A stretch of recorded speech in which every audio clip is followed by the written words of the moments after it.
sama-sama kita membuka majlis kita dengan umum kitab Al-Fatihah.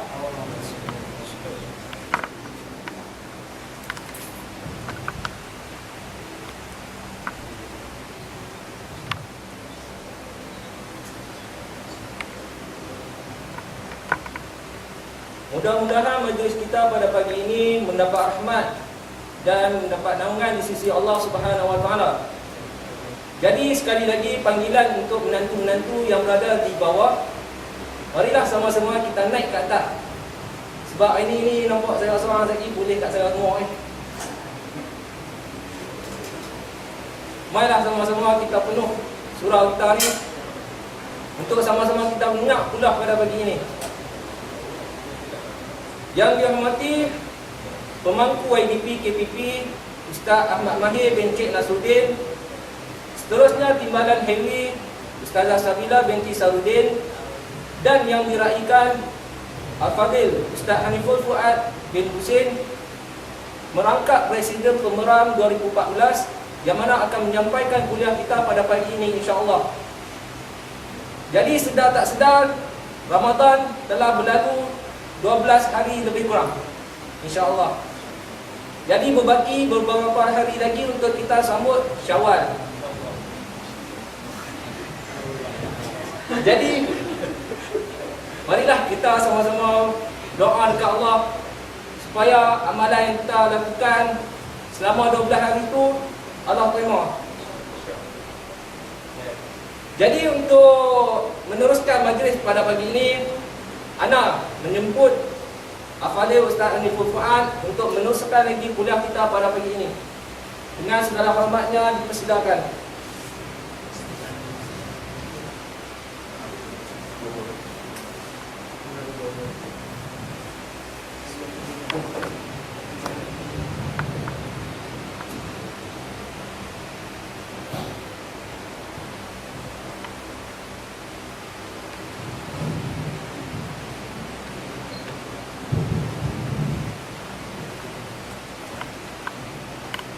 Assalamualaikum warahmatullahi wabarakatuh. Innal hamdalillah nahmaduhu wa nasta'inuhu wa nasta'hihi wa nastaghfiruh wa na'udzu billahi min shururi anfusina wa sayyiati a'malina. Man yahdihillahu fala mudilla lahu wa man yudlil falan tajida lahu waliyyan murshida. أشهد أن لا إله إلا الله وحده لا شريك له وأشهد أن محمدا عبده ورسوله. قال رب اشرح لي صدري ويسر لي أمري واحلل عقدة من لساني يفقهوا قولي. اللهم اجعل جمعنا هذا جمعا مرحوما وتفرقنا من بعده تفرقا معصوما. Terima kasih kepada pengurusi majlis dan hormati pemangku yang diperketua KPP Ustaz Ahmad Mahir dan Cik Nasruddin, seluruh ahli keluarga kuasa, keluarga raja-raja majlis, dan lupakan juga kami angkat perwakilan majlis Ustazah Nasuha dan Ustazah Wadad Syifat, muslimin muslimat, ikhwah akhwat yang dirahmati oleh Allah sekalian. Qala Allah Subhanahu wa ta'ala fi muhkam tanzil, wa a'udzu billahi minasy syaithanir rajim. Syahrul Ramadan alladzi unzila fihi al-Qur'an hudan lin-nasi wa bayyinatin minal huda wal furqan. Bulan Ramadan yang diturunkan padanya Al-Quran, yang memberi petunjuk kepada sekalian manusia dan memberi penjelasan daripada jalan-jalan petunjuk-petunjuk dan memberi penjelasan dari sudut kebenaran dan kebatilan. Sebab Al-Furqan ini yaitu membezakan di antara hak dan batil. Muslimin muslimat rahmati Allah sekalian. Alhamdulillah pada hari ini kita dah masuk 13 Ramadan. 13 Ramadan. Keberadaan kita bulan Ramadan pada tahun ini menjadi satu detik kesedihan bagi umat Islam yang patut kita rasai. Mungkin di kalangan kita bergembira dapat bersama-sama keluarga kita. Yang Perlis keluarga di dekat Perlis, yang Perak keluarga Perak, yang Selangor, yang Terengganu. Kita bergembira, kita tak bersorangan. Kita dalam syarat pun ada sahabat kita, ada adik kita. Kita berada di rumah sewa, ada rakan kita. Yang berkahwin, ada isteri, ada suami, ada anak. Kita bergembira. Tetapi di sana saudara-saudara kita yang berada di Gaza, saudara-saudara kita yang berada di Rohingya, Burma, kaum Rohingya, saudara kita yang berada di Suriah, saudara kita yang berada di Iraq, saudara kita yang berada di Mesir, dan berbagai banyak tempat lagi di atas dunia ini yang penduduk Islamnya ditekan. Maka bagaimana mereka menyambut Ramadan? Kita hari ini menyambut Ramadan dengan penuh kegembiraan. Memang itu yang disunatkan, yang diajar oleh Nabi Muhammad SAW. Bila tiba bulan Ramadan, maka disarankan kepada kita untuk kita ucapkan tahniah kepada sahabat. Contoh Ramadan Karim. Ramadan mulia satu ucapan yang menggambarkan ataupun ekspresi dari kita menggambarkan kegembiraan kita masuk bulan Ramadan. Dan hendaklah dijawab dengan tahiyat yang lebih mulia. Allahu Akbar. Allah lebih mulia. Ayat Allah Subhanahu wa taala menceritakan kepada kita apabila diucapkan tahniah kepada kita, wa idza huyitum, diberi penghormatan kepada kita. Wa idza huyitum bi tahiyyah fahayyu bi ahsana minha. Kita kena balas dengan ahsan, dengan perkara yang lebih baik. Sebab itu dijawab Allahu Akbar. Bahkan kita kalau diberi makanan oleh jiran kita, maka ada orang Melayu kita balas dengan bekal yang ada barang dalam, kuih ke, nasi ke. Itu yang diajarkan adat kita. Dan inilah juga yang diajarkan dalam Islam. Dan sekiranya kita tidak ada barang untuk kita balas balik pemberian daripada jiran kita, maka Nabi SAW mengajar kepada kita untuk kita baca doa. Kita balas dengan doa, jazakallahu khairan, semoga Allah membalas kebaikan kepada kamu. Wa barakallahu fima a'taita, semoga Allah memberkati apa yang kamu beri. Ini doa-doa yang diajarkan oleh baginda Nabi Muhammad SAW, supaya kita ni ada adab sesama kita. Nah, semua bahawasanya kita menyambut dengan kegembiraan. Yang ini ucap tahniah masuk Ramadan. Yang ada yang maafkan aku. Dah masuk dalam Ramadan ni nak bertaubat, nak tumpu kepada ibadah puasa dan sebagainya, nak tawajuh kepada Allah, nak tahabbub kepada Allah Subhanahu wa taala.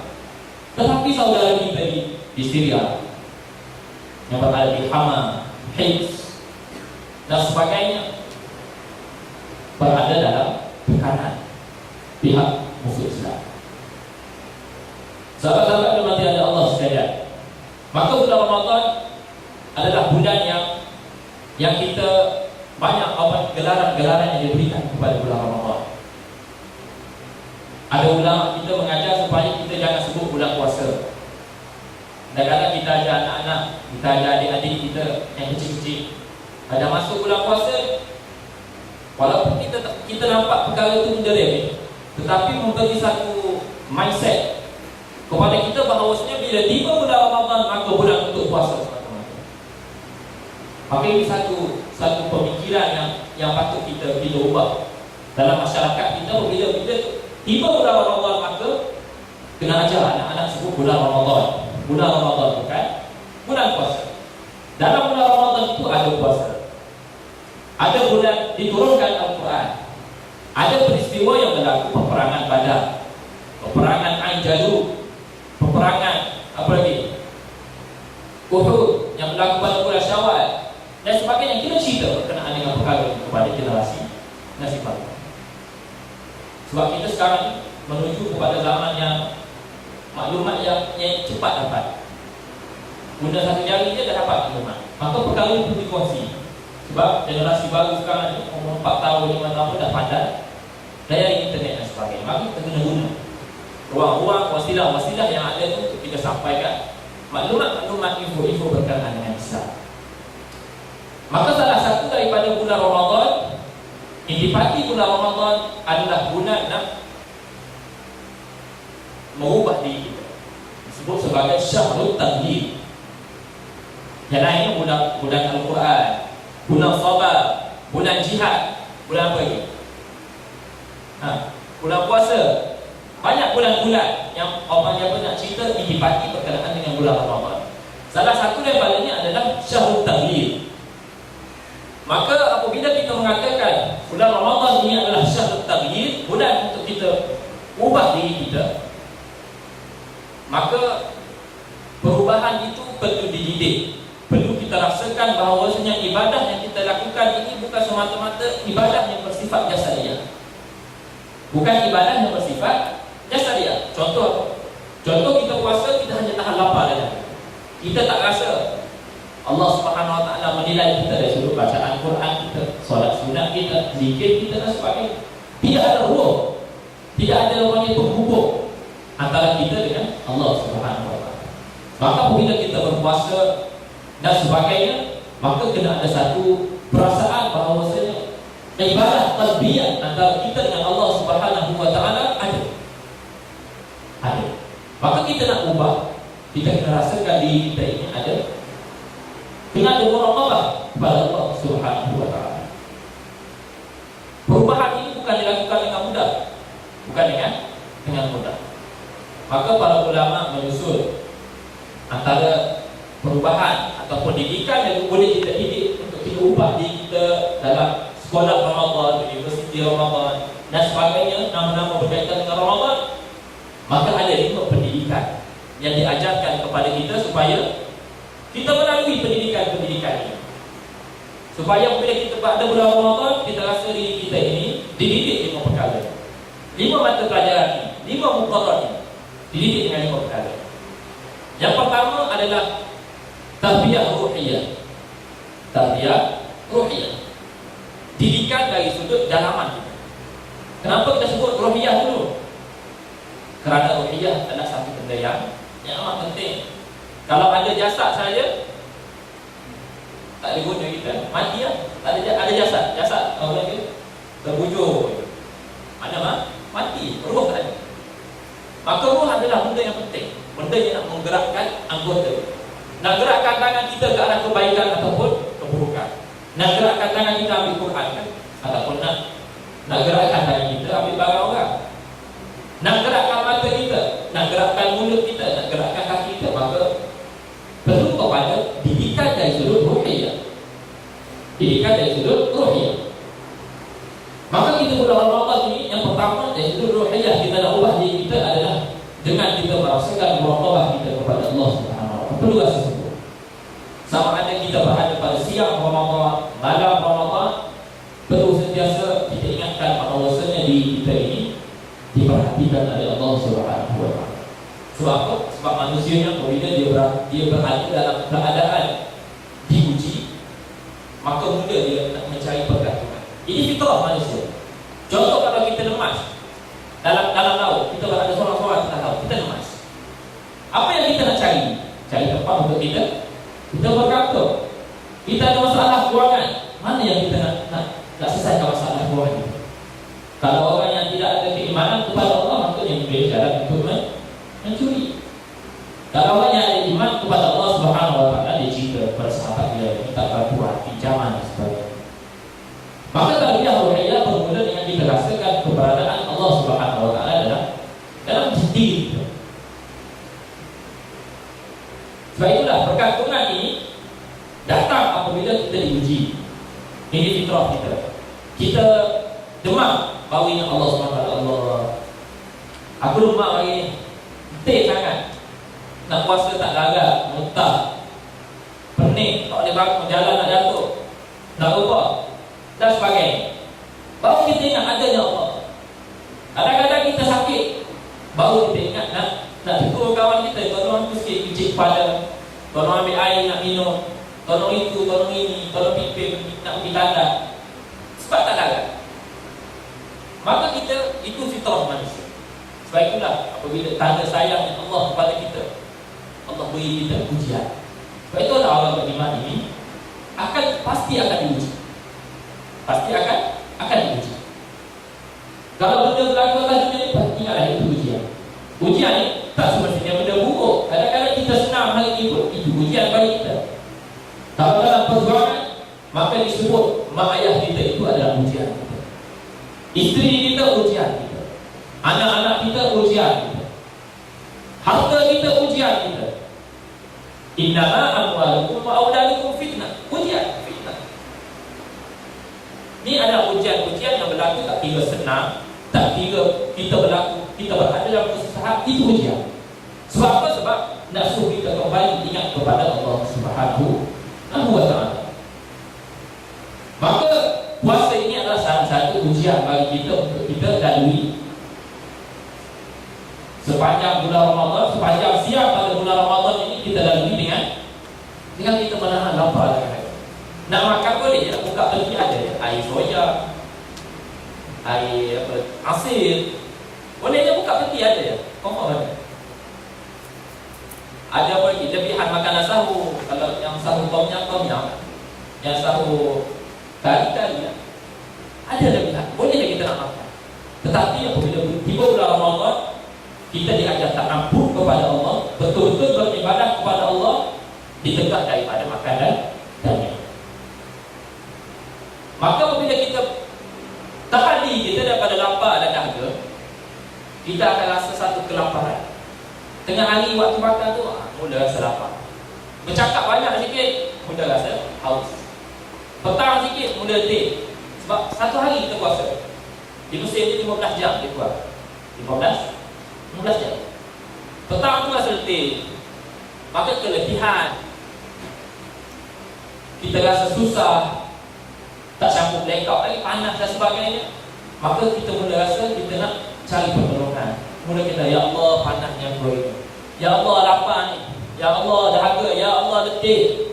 Barulah kita ada rasa, ya Allah, ya Allah, ya Allah.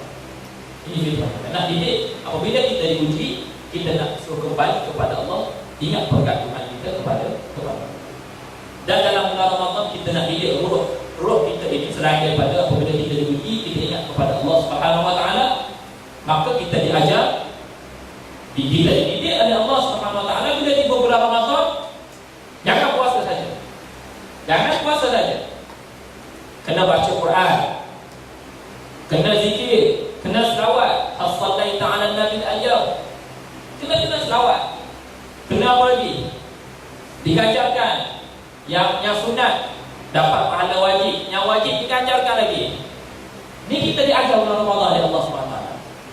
Mubasyaratan diajar oleh Allah. Kita dididik, dikawal oleh Allah. Fa innahu li wa ana ajzi. Allah kata puasa ini aku yang beri pahala, bukan malaikat. Bukan malaikat. Kalau malaikat kita sembahyang berjemaah, okey, sembahyang seorang dapat satu. Sembahyang ramai-ramai dapat 20, 27 sebagainya. Itu malaikat dia boleh, sebab ada orang yang julat dia yang menjadi penilaian pada sembahyang itu. Tetapi puasa fa innahu li wa ana ajzi. Maka dalam puasa kita dididik supaya jangan kita puasa saja, jangan kita tegah diri kita, imtina'un nafsi 'anil akli wasyarb sahaja. Tetapi hendaklah ada perkara-perkara lain yang menambahkan keimanan kita kepada Allah Subhanahu wa Ta'ala. Maka bila tiba bulan Ramadan, adalah rasa nak baca Quran. Ada yang kalau dah baca, yang dah mungkin dah hafal sebelum daripada ni, mungkin boleh 3 kali 1 bulan, tak ada masalah. Sebab apa? Sebab satu juzuk hanya setengah jam. Hanya setengah jam tu bagi orang yang lancar. Kalau yang kurang lancar masa sejam dan sebagainya, sejamnya semua ni. Mula nak pegang headset, mula nak ni, mula nak tu, ada macam-macam. Kalau orang lancar ni setengah jam tu mungkin boleh habis. Begitu je satu juz. Tu dari sudut hakikat. Maka tiba bulan Ramadan ada rasa nak baca Quran. Ada kita rasa rajin nak sembahyang sunat, nak pergi solat berjemaah, nak bangun malam, bangun sahur tu ada rasa nak sembahyang 2 rakaat. Ini rahmat Allah dalam bulan Ramadan kepada kita. Disebut dalam hadis. Apabila tiba bulan Ramadan, maka dibuka pintu-pintu syurga. Dan ada hadis lain menceritakan tentang bila tiba bulan Ramadan, rahmat Allah datang kepada manusia sehingga para malaikat bertanya, kenapa semua jadi bergembira ni, ahli syurga semua bergembira? Malaikat bertanya. Maka diceritakan maksudnya rahmat Allah Subhanahu Wa Taala diberikan kepada manusia apabila datangnya tibanya bulan Ramadan. Maka inilah aspek-aspek tarbiyah ruhiyah kepada kita. Kita diuji oleh Allah dengan ditahan lapar dan dahaga. Kita rasa bergantungan kepada Allah. Ada rasa nak minta pertolongan Allah. Allah tahanlah aku sikit lagi, nak maghrib kan? Nak maghrib kan? Sebelum maghrib tu rasa nak makan macam-macam. Air nak 2-3 jenis. Ada soya, ada tamar hindi, ada asin, mangga dan sebagainya. Dan kali ini air kosong. Boleh 2 gelas, dah rasa tak boleh masuk lah. Tak payah. Itulah sebut nafsu kita. Nafsu kita. Walaupun syaitan dah tak ada, nafsu itu masih ada. Maka itu antara tarbiyah ruhiyah yang nak mendidik kita dalam bulan Ramadan. Salah satu daripada aspek dalam tarbiyah ruhiyah yang paling penting sekali adalah Al-Quran. Maka Al-Quran ini disebut oleh baginda Nabi Muhammad SAW dalam satu hadis, majtama'a qaumun fi baitin min buyutillah yatluna kitab Allah wa yatadarasuna bainahum illa nazalat alaihimus sakinah wa ghasyiyat alaihimur rahmah wa hafathumul malaikah.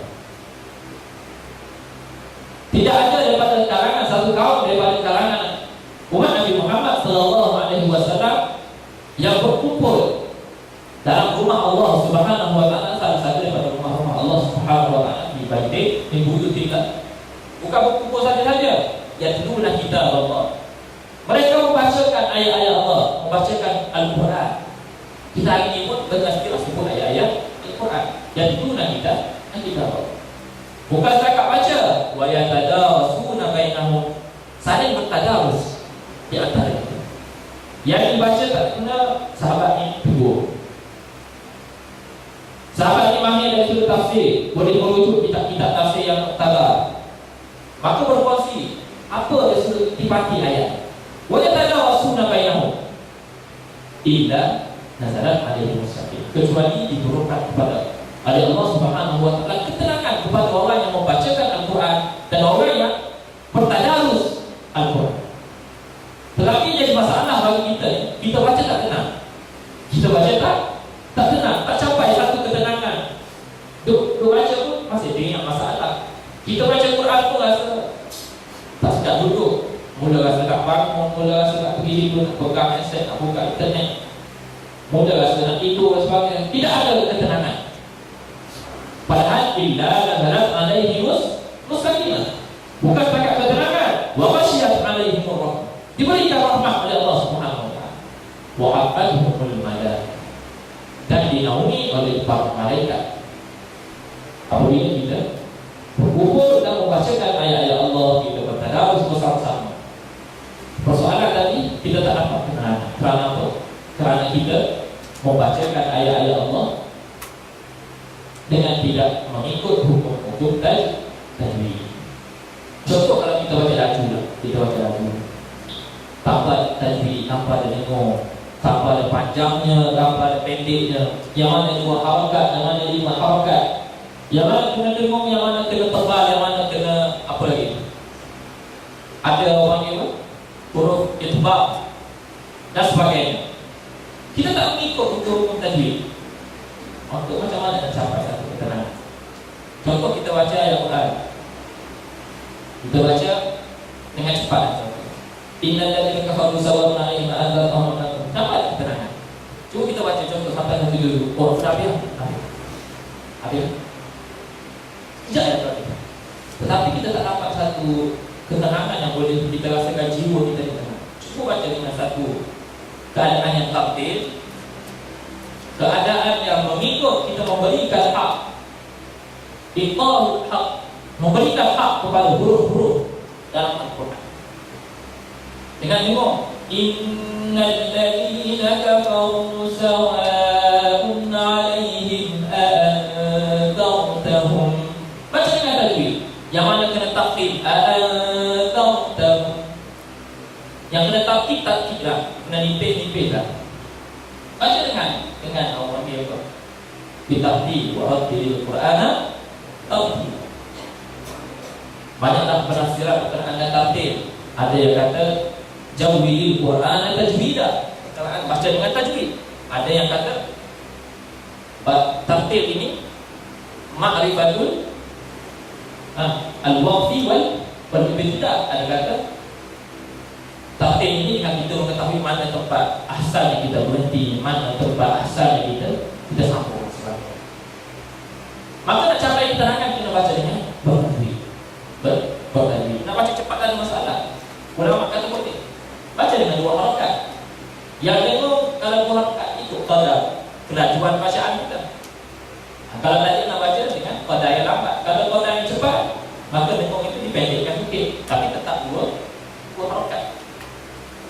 Kemudian nak capai ketenangan, maka kita kena menghayati ayat-ayat Allah Subhanahu wa taala.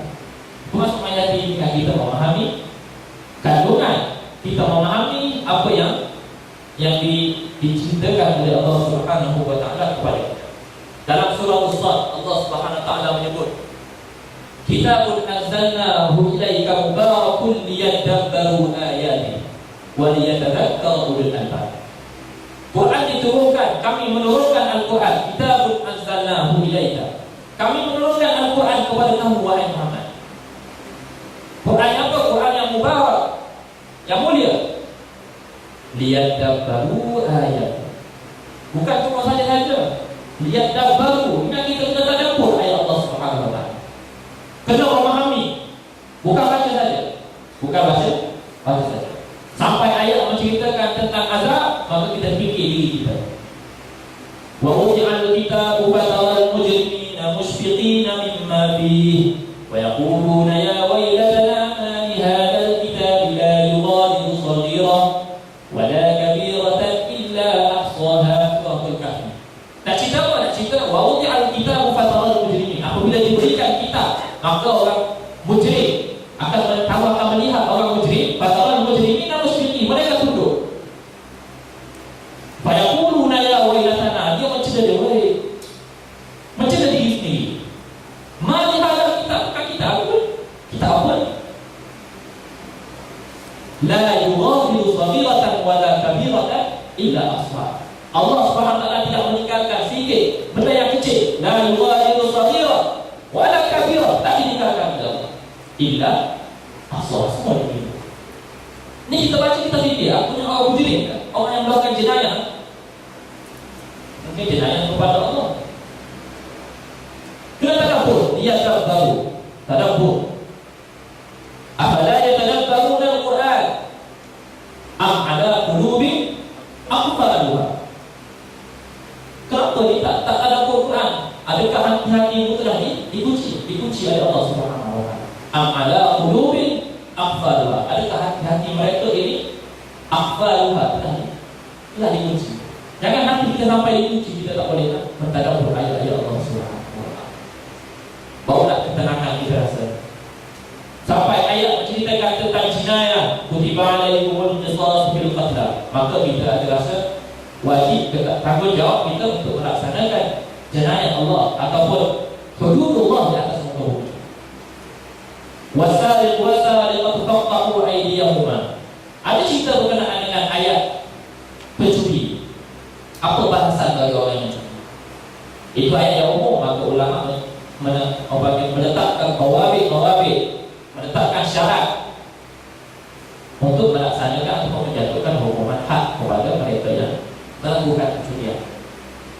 Ini ayat-ayat menceritakan tentang pelbagai aspek kehidupan kita di dalam dalam dunia. Wa nazzalna 'alaikal kitaba tibyanan likulli syai'. Tibyanan likulli syai', cerita semua perkara.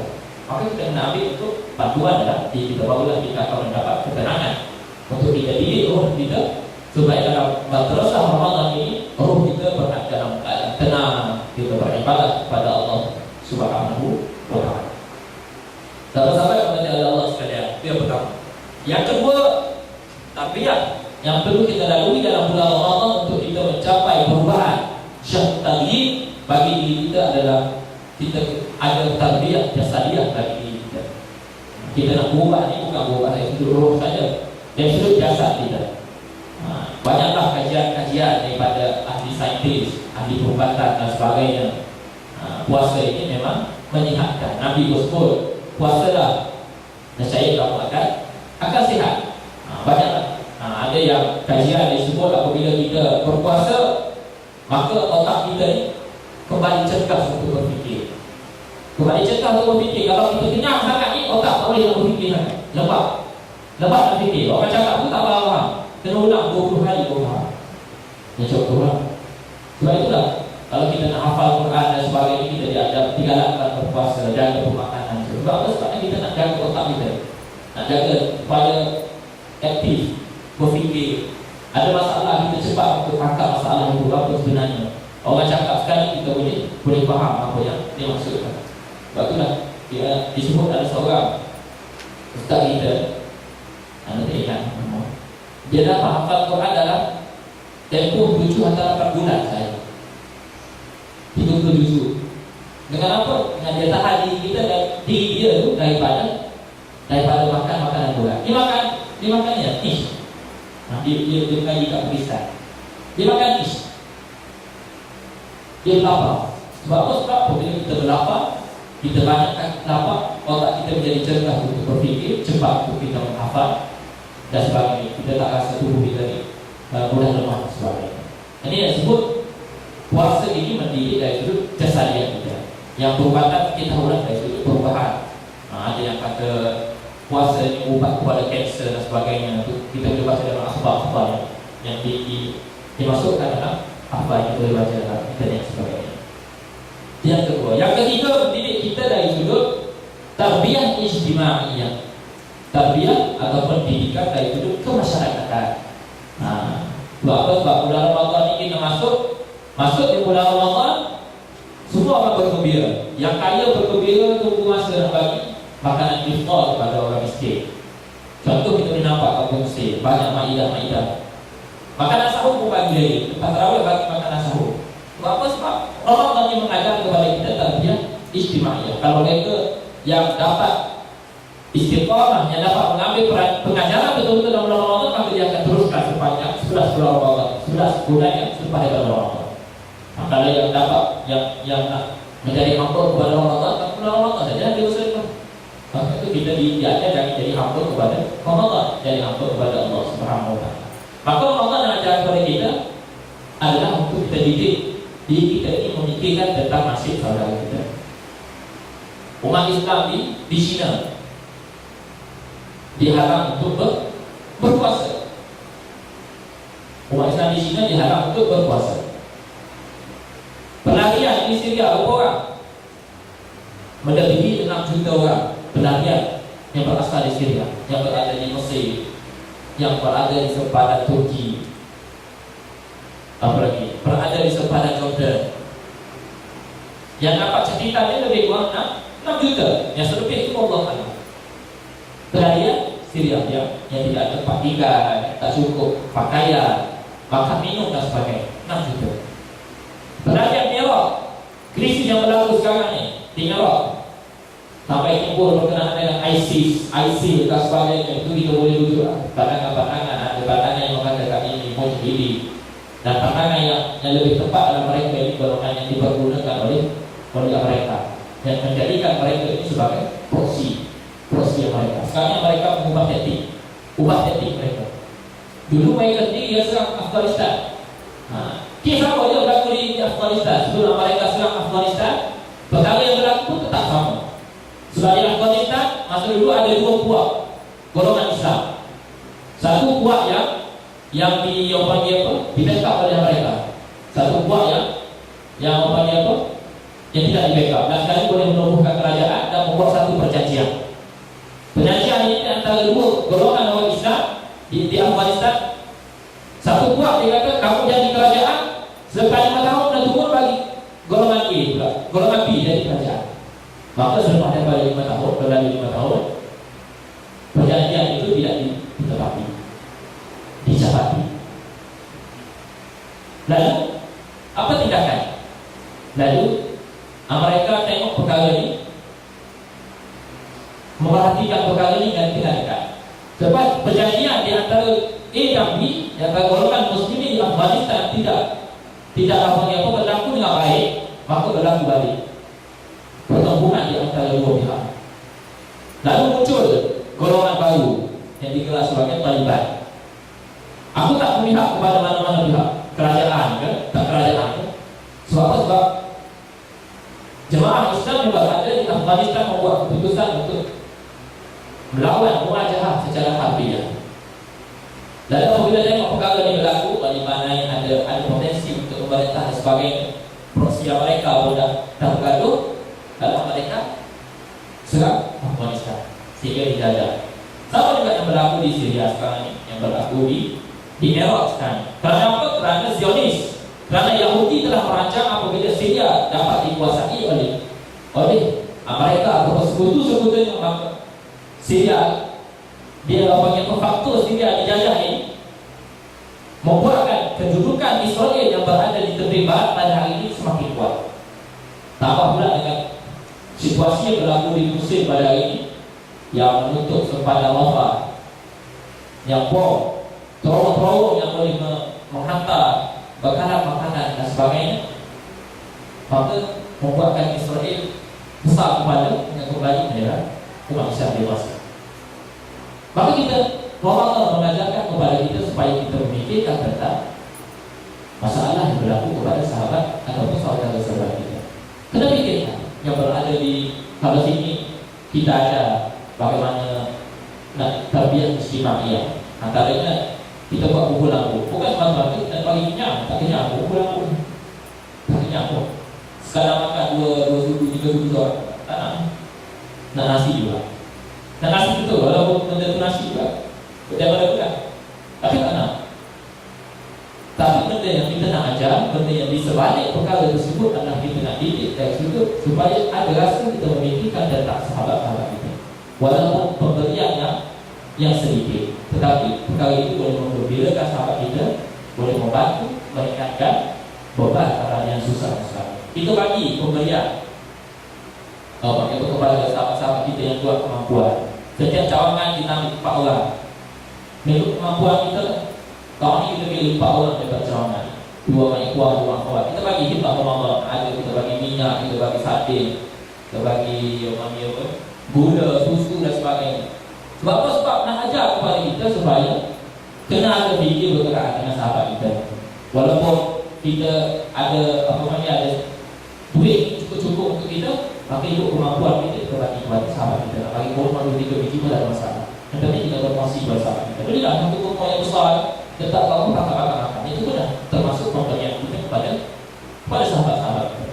Inilah tarbiyah ijtimaiyah yang nak ajar kepada kita dalam bulan Ramadan, supaya kita dapat ubah diri kita satu tadi memikirkan tentang masyarakat. Yang keempat adalah tarbiyah khuluqiyah. Nak didik akhlak kita. Hadis Nabi banyak menceritakan tentang apabila masuk bulan Ramadan, janganlah kamu menipu, jangan kamu cakap perkara yang tak baik, jangan mengumpat dan sebagainya. Apabila perkara tersebut kita buat dalam keadaan kita berpuasa, maka tidak ada guna puasa itu. Kenapa? Kerana nak ajar akhlak kepada kita. Akhlak dalam bulan Ramadan, selain pada akhlak kita sesama sahabat kita, kita bagi buat rumah untuk kita dan sebagainya lah. Cuma akhlak untuk ubah diri kita adalah apabila kita berpuasa, kita diajar untuk kurangkan bercakap. Cakap yang tak berfaedah. Sebab apa? Nak dapat pahala puasa. Kita diajar jangan menipu bulan Ramadan. Apa menipu bulan Ramadan? Apa mengubah bulan Ramadan? Kenapa nak kaitkan Ramadan? Bulan lain pun sama tak boleh mengumpat. Tapi bulan Ramadan aku mengumpat, bulan Ramadan ni jaga sikit. Sebab apa? Sebab nak didik akhlak kita. Datang bulan Ramadan ni Allah dah kata Muhammad supaya kita perbaiki akhlak-akhlak kita, jangan mengumpat, jaga akhlak kita dengan sahabat kita, jaga akhlak kita dengan mak ayah kita dan sebagainya semua kita perbaiki. Maka bulan Ramadan ini gunakan 30 hari bulan Ramadan untuk kita didik kita supaya kita keluar pada bulan Ramadan kita mempunyai akhlak yang terpuji. Wa innaka la'ala khuluqin azim. Ini akhlak Nabi Muhammad sallallahu alaihi wasallam. Kana khuluquhu al-Quran. Akhlak Nabi kalau Al-Quran itu adalah akhlak Nabi. Inna ba'dadh-dhanni ismun. Nabi pun tidak zon. Nabi tidak minta mengumpat. Nabi tak apa ni. Banyak perkara-perkara yang dalam Al-Quran itulah akhlak baginda Nabi Muhammad sallallahu alaihi wasallam. Dan yang terakhir sekali, yang kelima adalah puasa yang mengajarkan kepada kita berkenaan dengan tarbiyah jihadiyah. Tarbiyah jihadiyah. Ramadan ajar kita supaya Ramadan adalah bulan untuk kita berjihad. Zaman Nabi Muhammad sallallahu alaihi wasallam selepas daripada pensyariatan puasa pada tahun kedua Hijrah pada bulan Syaban. Bulan Syaban. Tahun kedua Hijrah pada bulan Syaban. Maka datang bulan Ramadan disyariatkan peperangan Badar pada bulan Ramadan. Maka terjadi peperangan yang berlaku dalam kehidupan baginda Nabi Muhammad sallallahu alaihi wasallam, para salafus saleh, para khulafa, khalifah Islam sebelum daripada ini. Yang berlaku pada bulan Ramadan adalah bukan perkara yang kebetulan, bukan kebetulan. Tetapi di sana nak mengajar kepada kita supaya bulan Ramadan ini bukan menjadi penghalang sekiranya berlaku ataupun seruan jihad sampai kepada kita. Pada hari ini jihad tak berlaku di Mesir, tak berlaku sebagaimana di Syria, tak berlaku sebagaimana di Palestin. Tentera Hamas dididik kecil-kecil lagi, nak jadi tentera Hamas, kena hafal Quran, kena bangun malam. Ini kriteria dia tentera Hamas. Nak jadi komando dia tengok dalam video yang dia telam sampai ke tebing Palestin, tebing barat. Nah itu tembak-tembak dan kali mati. Dua komando tentera Hamas. Dia tengok dalam video. Nah makanya boleh kita puasa bukan menjadi penghalang untuk kita berjihad ataupun untuk kita bekerja. Gerak itu kita lakukan. Yang bekerja di pejabat kena teruskan. Jangan menjadi malas. Kemudian dia 3 bulan Ramadan tak boleh bekerja ni, sedih. Berpuasa jangan jadi asal. Cuma mungkin kita boleh rapikan, memang tubuh kita tetap letih. Tapi dirapikan kita pendek sikit waktu bekerja dan sebagainya. Maka jihad pada hari ini adalah jihad harta yang perlu kita lakukan. Ini sekarang jihad harta yang kita kena lakukan. Kalau ada kemampuan, yang ada kemampuan dari sudut harta, maka bagilah sumbangan duit, berbentuk duit, berbentuk pakaian dan sebagainya untuk kita salurkan kepada saudara-saudara kita di Palestin, di Gaza. Ini jihad harta yang kita kena lakukan pada bulan Ramadan. Ini sekarang sudah sampai seruan untuk kita mengeluarkan jihad harta untuk Palestin di Gaza. Untuk Syria kita lakukan sebagainya. Mungkin kalau sebagainya itu diteruskan, tak ada masalah. Ini jihad yang perlu kita lakukan. Ibrah kita ambil untuk kita jadikan inspirasi kepada perjuangan kita, inspirasi kepada kehidupan kita. Jangan perkara yang berlaku ini kita lalu tanpa ada satu ibrah, satu pengajaran yang kita boleh ambil untuk menjadi panduan untuk membuat perubahan dalam diri kita. Maka 5 perkara ini, tarbiyah ruhiyah, tarbiyah jasadiyah, tarbiyah ijtimaiyah, tarbiyah khuluqiyah, tarbiyah jihadiyah adalah dipati supaya kita keluar dari Ramadan kita dapat ubah diri. Syahrul taqwa. Kenapa kita perlu berubah? Kerana hati kita ni tak sentiasa bersih. Kata Nabi sallallahu alaihi wasallam, "Innal quluba la tusda." Sesungguhnya hati-hati kamu ni pasti akan berkarat. La tusda. Kama yasdaqul hadid. Sebagaimana berkaratnya besi. Ini hati kita. Kita buat maksiat mata, kita buat maksiat mulut, maksiat telinga, sebagainya. Hati kita ni akan berkarat, akan berkarat dan sebagainya. Lalu sahabat baginda Nabi Muhammad sallallahu alaihi wasallam bertanya kepada baginda, "Ya Rasulullah, wa ma jalauha?" Apakah ubat? Apakah penawar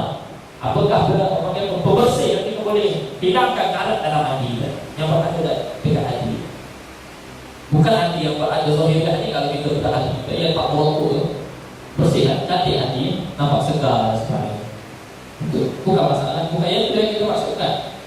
Yang naluri yang berada dalam hati kita, yang menjadi pertimbangan kebaikan dan keburukan kita. Wa ma jada'uha ya Rasulullah, apakah penawar? Maka Nabi Muhammad sallallahu alaihi wasallam bersabda, tilawatul Quran wa dzikrul maut. Hendaklah kamu membaca Al-Quran dan mengingati kematian. Maka dua kali ini adalah untuk kita mengubah hati kita, mengubah diri kita, supaya kita ini keluar daripada ular raga, benar-benar menjadi hamba Allah yang bertakwa. Bertakwa bukan setakat kita ibadah secara diri kita saja. Kita takwa dengan kita beribadah sembahyang malam, kita beribadah dengan apa lagi, baca Quran, solat sunat. Betul. Tapi takwa ini bukan takwa cukup dengan diri kita. Biar takwa kita fikirkan tentang saudara kita. Takwa kita fikirkan tentang akhlak kita. Takwa kita kepada Allah, bila kita takut kepada rahmat Allah, kita takut dan buat maksiat pada Allah, kita patuh untuk kita menyambut seruan jihad daripada Allah Subhanahu wa taala. Ini takwa. Jangan kita faham takwa ini kita beribadah, kita boleh berzikir 1000 kali, selawat 1000 kali. Yang apa dah banyak la ilaha illallah, ada 2000 dan sebagainya. Bukan itu satu takwa. Takwa termasuk dalam semua perkara. Imtithalu awamirillah wa ijtinab nawahi. Melaksanakan suruhan Allah dan meninggalkan larangan Allah. Maka apabila suruhan Allah, melaksanakan hukum Allah, melaksanakan sembahyang, melaksanakan jihad dan sebagainya, maka itu adalah takwa. Maka ini dah konsep takwa. Kita keluar kirish, takharrajna min Ramadan, kita semua adalah muttaqun insya-Allah. Ini kita capai daripada persyaratan puasa kepada kita. Moga pengisian pada pagi ini kita mengambil manfaat dan sebagainya, dan kita ambil pengajaran yang mana kita boleh gunakan untuk kita teruskan ibadah kita dalam bulan Ramadan yang berbaki 17 hari lebih dibuat pada puasa 29 16 hari. Mana baki-baki bulan Ramadan ini kita gunakan sebaik mungkin. Yang paling kurang 1 kali khatam Quran, paling kurang. Ada masalah pun yang ada kekuatan 2 kali, 3 kali, 4 kali dipersilakan. Ada masalah. Yang penting kita mengambil pengajaran daripada Al-Quran, kita berlatih, kita betulkan bacaan kita dalam bulan Ramadan. Semoga dengan keberkatan rahmat dalam bulan Ramadan ini menjadikan kita seorang hamba Allah yang lebih baik, yang akan keluar dari bulan Ramadan dengan title ataupun dengan gelaran sebagai seorang yang bertakwa kepada Allah Subhanahu wa taala. Jadi itu saya dulu aku mau hadza wa astagfirullahaladzim wa lakum. Assalamualaikum warahmatullahi wabarakatuh.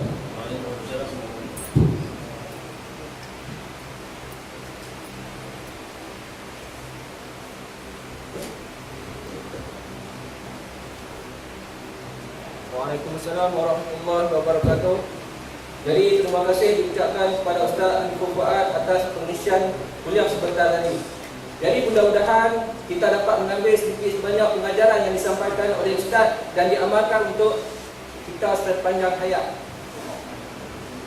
Jadi dengan berbaki 17 hari lagi untuk kita meninggalkan Ramadan, jadi marilah sama-sama kita memperbanyakkan amalan kita, membaca Al-Quran, melakukan sunat-sunat. Mudah-mudahan Allah terima amalan kita di bulan Ramadan ini. Jadi untuk siapa yang tak naik kuliah pada pagi ini cukuplah uji pada mereka yang tak naik. Sebab apa? Ustaz Mai ni pagi ni cukup betul, sebab dapat kita berkongsi sedikit sebanyak ilmu. Cukup uji siapa yang tak naik, sangat-sangat uji. Jadi majlis pada pagi ini diteruskan lagi dengan sedikit penyampaian cenderamata sebagai tanda penghargaan daripada pihak DPP atas kesudian Ustaz untuk menyampaikan kuliah pada pagi ini. Jadi dengan ini majlis menjemput unit cenderamata bagi mengiringi Al-Fadhil Ustaz Ahmad Mahir bin Cik Nasruddin selaku pemangku Presiden DPP untuk menyampaikan sebagai untuk menyampaikan cenderamata kepada Ustaz.